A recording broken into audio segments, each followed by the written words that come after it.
Thanks for joining us for KAGS News at 10. I'm Elizabeth Tharp.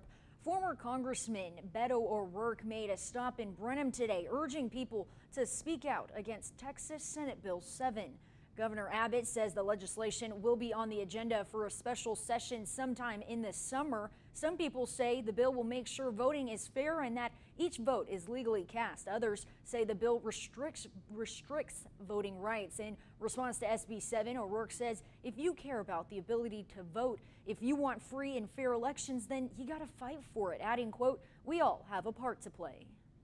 We don't have to despair, we don't have to get angry, we don't have to be worried. We've got to act and we've got to move forward. And that's the message that I brought here to Washington County today. If no additional changes are made, Senate Bill 7 will limit extended early voting hours, prohibit drive-through voting, allow partisan poll watchers to record voters who need help with ballots, and forbid local election officials from encouraging voters to fill out mail ballot applications. While O'Rourke was in Brenham speaking, things got a little heated, and we're not talking about the weather. Here's more on the rally. Beto O'Rourke gathered with a group of Texans Monday morning in Brenham to have a political discussion, and some people in the crowd blasted the former Texas congressman with words of opposition during the entire rally. Because everything that he's saying is a lie. Okay? Everything he's saying is a lie. Everything he's saying is a lie.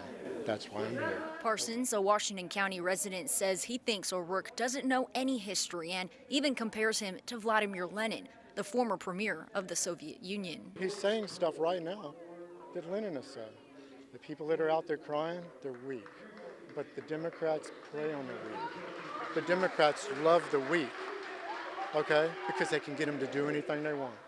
There were supporters like Jackie Elliott, who came all the way from Lavaca County to see O'Rourke for the 8th time and says she believes in what the former presidential candidate has to say. This voter suppression, thank goodness, we're still on tenterhooks about what's going to happen, but I believe that everybody needs to be able to vote, who is eligible to vote, and that's the only way we're going to save democracy. In response to the protesters, O'Rourke says he was disappointed in that group of people. He says he and his team welcome everyone to these meetings and even give them the microphone so they can ask a question or make their point. When they shout down people who are peacefully assembling, when they're yelling at little kids and folks who just came to have a conversation about democracy, I think it makes it clear what we're up against. We're going to stand up to them. We're going to stand up for America, not for Democrats, not for Republicans, but for this country and our democracy. No punches were thrown and the rally did end peacefully, but explicit words were shared by all in attendance, even by O'Rourke. If you'd like to read more on this rally, you can head to KAGSTV.com.